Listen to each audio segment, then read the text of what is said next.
Hello everyone, myself Fayaz Ahmed and you are watching Fayaz Design Studio.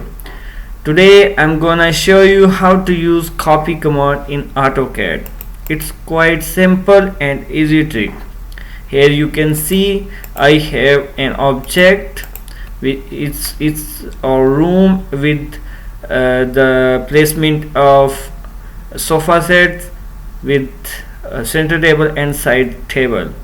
So I just want to copy this object. Okay, here first of all I will activate the copy command. For copy command I will use CO shortcut key, CO, enter.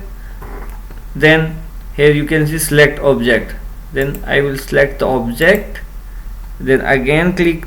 After select the object, click enter. Here you can see specify base point or and displacement mode or displacement. So I will click on, I just need base point, so you may click here anywhere you want to click. Okay, you just need to click here.